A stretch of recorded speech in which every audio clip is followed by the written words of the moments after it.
English. I'm going to switch into English, and today I want to talk to you about eSports. So some of you have never heard about it. Some of you have heard about it but don't believe it's going to last for long. So I'm going to try to demonstrate why you should care, like we at Coca-Cola care about eSports, and also explain to you how we approach it for a beverage company like us, as well as show you some example of a typical activation we have done in the last 4 years. So my role at Coca-Cola is to lead the strategic framework globally for gaming and esports. And today I'm going to focus on esports, but we could have also an extended conversation about this power of digital entertainment. You're probably aware about, especially in Mexico, of the legacy of Coca-Cola in sports and leveraging the passion and building some connection with consumers through the lens of their passion points. FIFA World Cup, Olympics, Euro, Copa America, all the different angles that we took to connect with what they care about. So be present where they really enjoy it, be present where they want to give access to it, and also associate our product and at the core of a business to this passion point. When you think about today, we strongly believe that the people we most care about gaming now. These numbers are the total number of gamers globally. You can tell, it's a big community. It's a huge community, and especially in LATAM, as I said to the team yesterday at Coca-Cola, LATAM is the #1 growth for this industry of gaming. So it's not anymore about a startup or about like anticipating a wave. The wave is already there. The teens and young adults are playing, and if you compare this to the numbers of hours we spend playing gamings with the numbers of hours we spend watching TV, you'll be even more excited to listen to me in the next minute. So when you talk about gaming, you also compare it. And that's our role as advertisers, to define what is the best platform, what is the best way for us to connect with this audience. And industry-wise, you would be surprised to hear that globally, gaming is bigger than the combination of the music industry and the movie industry. And I'm sure it's a comparison that you're not used to have. We do that all the time. We try to anticipate what is the destination for you guys. So what is our role? I mean, we don't make games. How should we compete with Blizzard, Riot Games, Supercell, who invest billions in IPs? We don't want to compete with a $100,000 video game that will never last as long as these big properties. We just try to make the simple experience of drinking a Coca-Cola having an impact on this experience. We want to make this moment special. It could be by giving them access to a game, it could be to give them something special in the game, it could be to bring them to the competition of esports that we're going to talk in a minute. So this is the simple pleasure of Coca-Cola that you can find anywhere that we try to connect with this experience of gaming. And this is not new for us. Let me introduce you to just wait a minute. Thank you. This is the first ever time that a brand has created or partnered with a video game in the history. 1983. We call it Coke Wins. Some people call it Pepsi Invader. It's a sales director in Atlanta with a bottling conference with his partner, the bottler, wanted to excite them about what they call the soda war in 1980s. And he went to Atari in a typical Coca-Cola way. We love to partner. We love to collaborate with what is new, what is up. Atari was up. So he partnered with Atari and created this game. We can see a video just to realize the ambition of the game.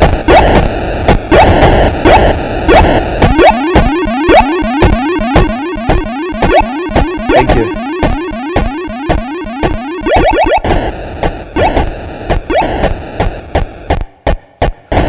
I think you're going to lose now.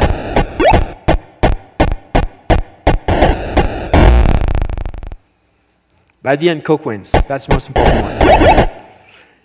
So that was the first ever time, 1983. Can you imagine? Gaming was just at the beginning, and Coca-Cola was already part of this. 2007, first time that a brand revealed to a mainstream audience what is gaming. Super Bowl, which is kind of a Christmas party of advertising. When I was in Paris, I was not watching the Falcons losing. I was just watching the halftime show to see the ads. So we're going to show you how some creative minds from the advertising department for Coca-Cola added a twist to a game that is very famous to be gangsters, violence, and lots of things that usually Coca don't want to be associated with. Video, please.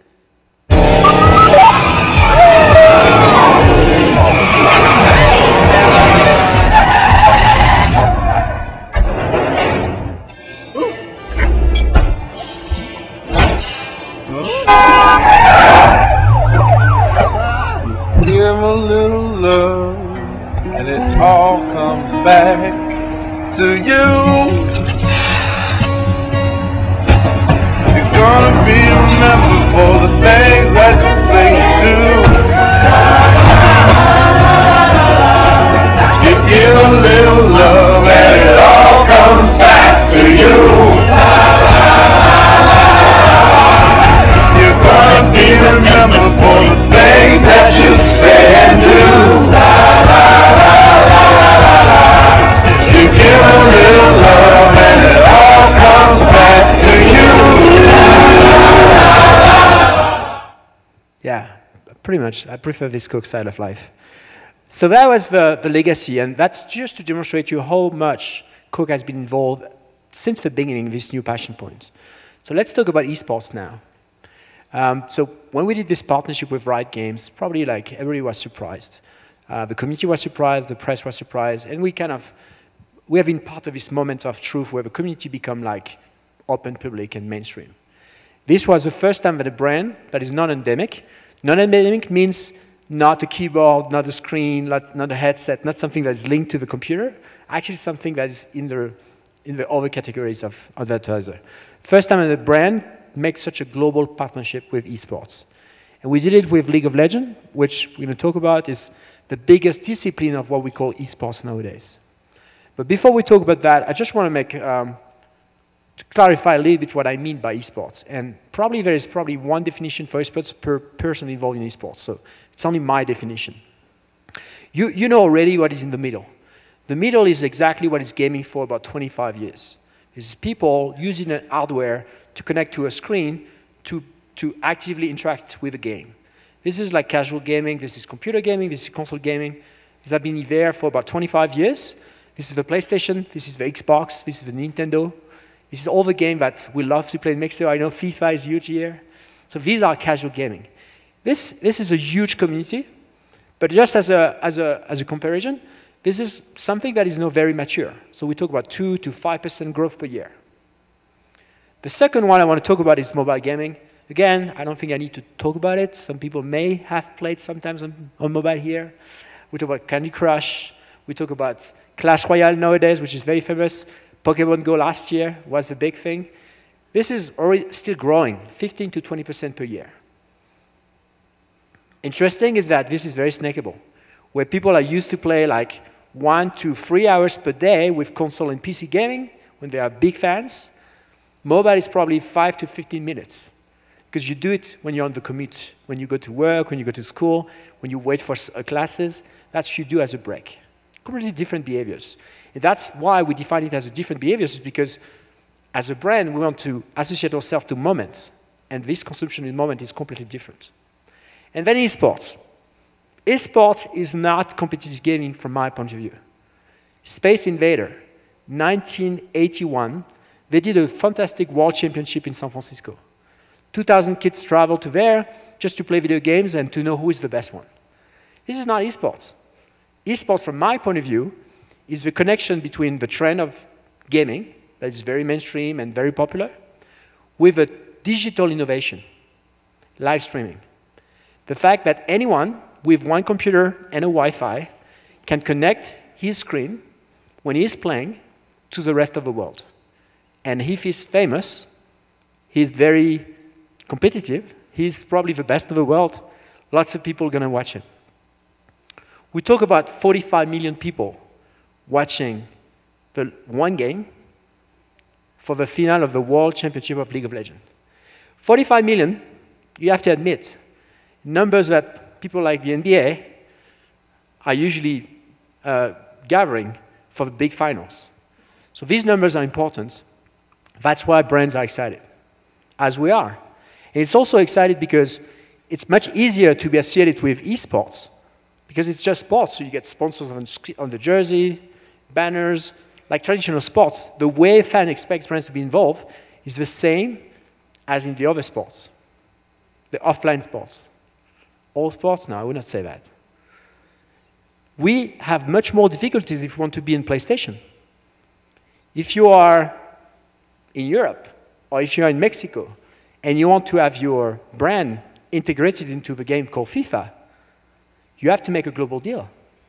You can't do one country only, because the game is the same everywhere in the world. So to be in the game of FIFA is difficult. To be in the game of mobile is even harder. Why? Because the people who create these games probably make more money than Coke. So they don't need brands, they just, they do their business.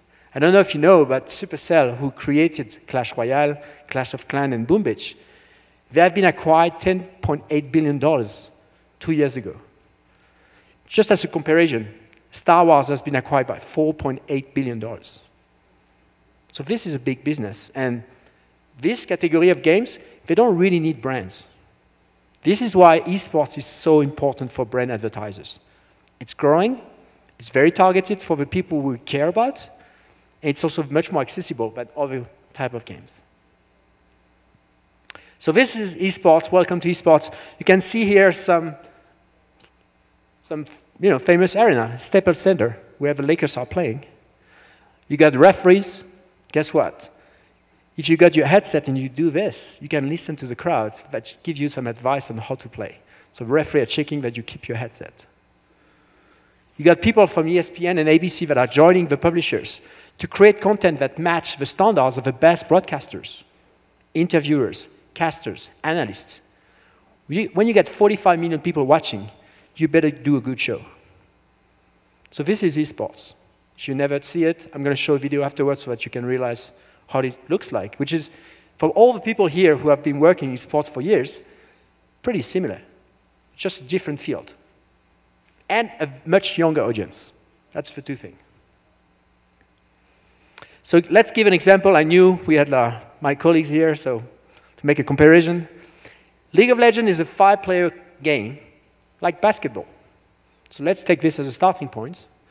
The rest will be exactly the same. The Lakers and the Sixers are called in the esports world TSM, Origin, Fnatic, Cloud9. All names that probably you don't know, but most of your teens and kids knows, because they are big franchise that people want to have jersey. People want to sign autographs from the best players. So this is exactly the same model with some conferences, Europe and US instead of West and East, but pretty much the same structure in terms of building the leagues and the structure for these sports. Some numbers. We talk about 250 million esports fans that watch a competition every week. 250 million. It's not a niche anymore. It's a niche for people who don't know it. It's huge. And what is very interesting, it's very global. So a brand like us can very easily, by connecting the dots with the right partnership, get exposure to all this audience at once. For example, for the big championship. Growth, the growth in terms of fans is double-digit, but the growth in terms of economy is much bigger. Fastest industry of entertainment nowadays. Growing faster than music streaming, growing faster than movie streaming, growing faster than almost anything in the entertainment industry. That is why we care.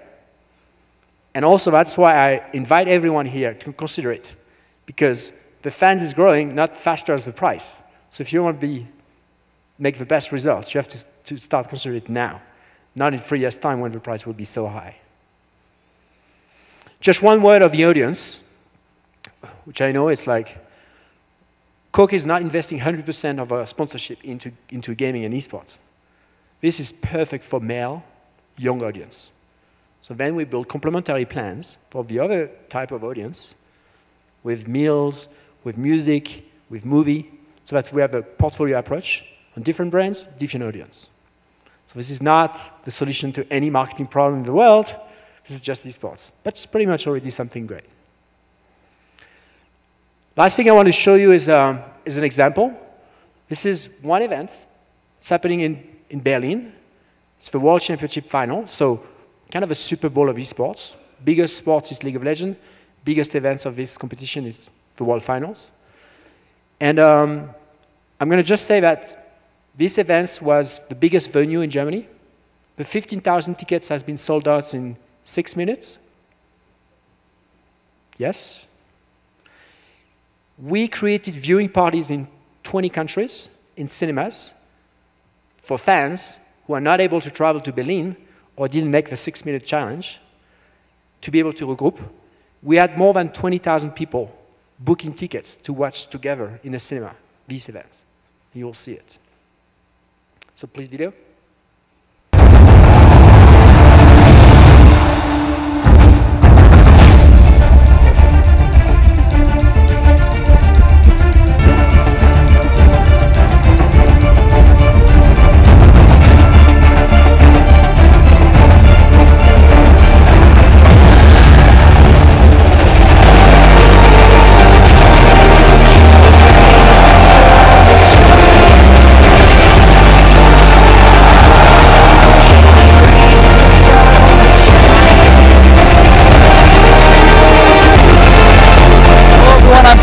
I'm here with eSports Weekly with Coca-Cola.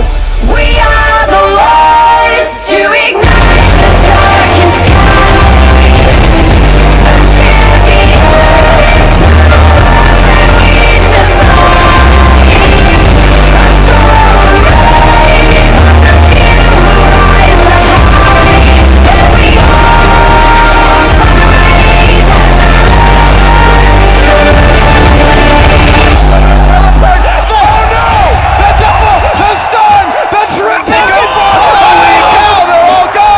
stopping him now. We love bubbles. Before I finish this with few thoughts about what is coming next, I just want to debunk some of the perception some people may have.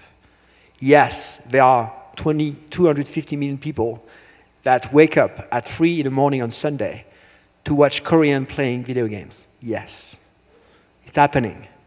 Guess what? I did the same for the FIFA World Cup in Japan. Just the same. Different game. Okay? And I was not active. I was in my couch, drinking a Coke, watching some people lose the game, you know? We remember this game, don't worry. So I think it's all about you guys to define if you want to be in or not. And I have a lot of work to do internally to convince like C-level managers to consider it. I think the numbers are not the question, because the numbers are there. There's no other platforms on earth in terms of entertainment that targets better young demographics. The challenge is emotional. So I really invite you guys to consider what were your parents thinking about music in the 50s, in the 60s, in the 70s. You were listening a type of music, and they were saying that was evil. You remember that? So do you want to be part of rock and roll or not? That is it. This is the rock and roll of the digital generation. Just realize it, and please consider it at the level that it is today. What is next? I think, like everyone in this business, we know that FIFA is going to be big. FIFA is huge in terms of practice. As a video game, as a gaming, it's huge.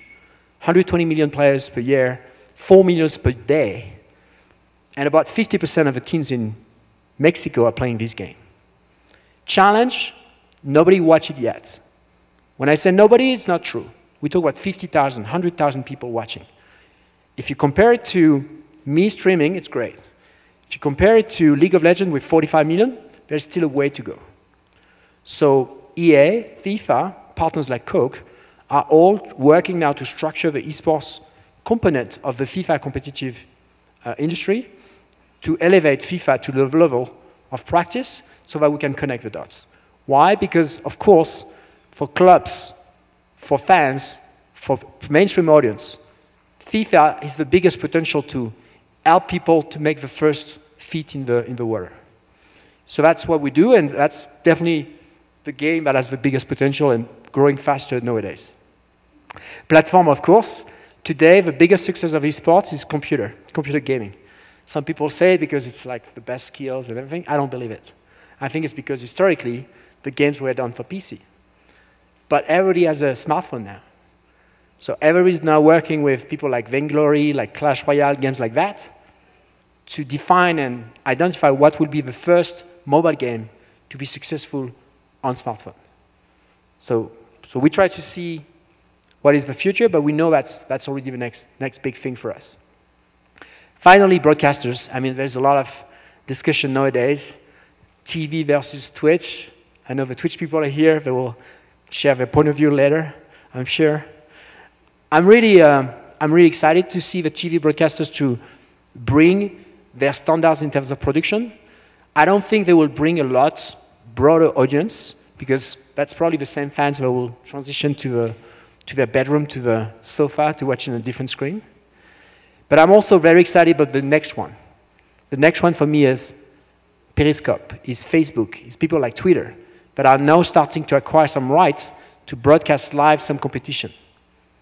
Not only NFL, they also acquire now esports and building tools and product to do that. So now I'm late, so I'm going to leave you there. But I'm happy to have some discussion if you have any question today or later in the next 2 days. I feel like I'm really committed to help educate about esports, which is not the next big thing. It's already huge in Mexico. Thank you, guys.